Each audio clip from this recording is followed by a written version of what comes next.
Barnaby, good to see you. So what's your take on this backflip, the Queensland Premier taking tests, then going for certificates, now going back to tests, possibly saving $150 per traveller? How have you made sense of this?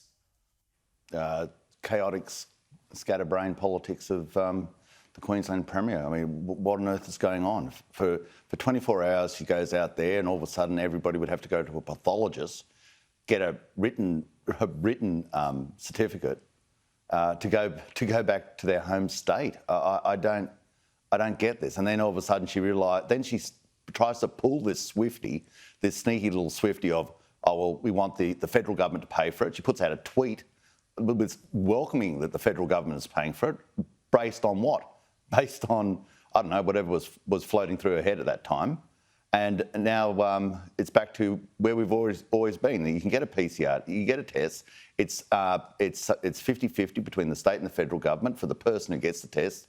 It's free, and we're back to where we started. I don't know. It's for 24 hours. It's I don't know. She was moved by the spirits. I think I don't know what was going on. But what worries me is she's running the state, and that is a bit of a concern.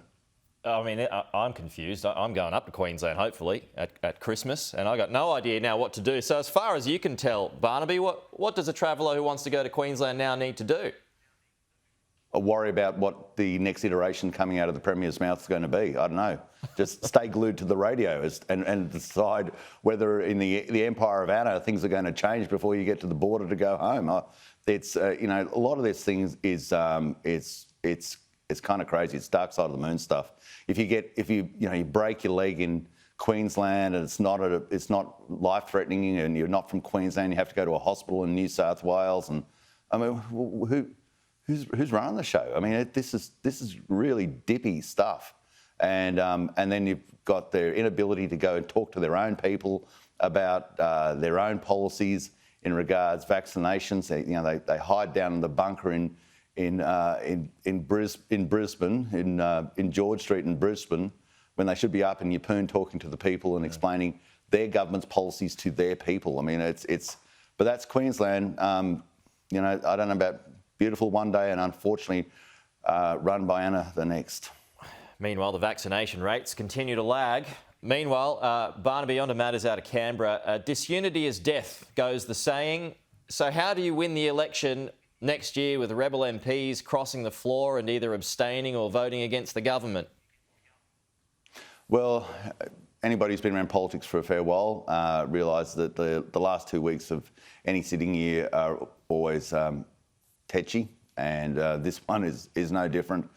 I firmly believe that the views of the people who have concerns on certain issues, they have one greater concern, and that is that you'd end up with a Labor Green government, because that's the alternative. The alternative to the Nationals and the Liberals is a Labor Green government, and just go listen to the policies of Adam Bant. All the industries should shut down, all the mining industries should shut down. What would happen to the value of our dollar if that was to happen? By reason of our dollar going down, the price of goods going up, inflation going up, interest rates having to track inflation up, it would be a complete and utter economic disaster for Australia if the green policies, which would be part of a Labor Green government, were to come into play.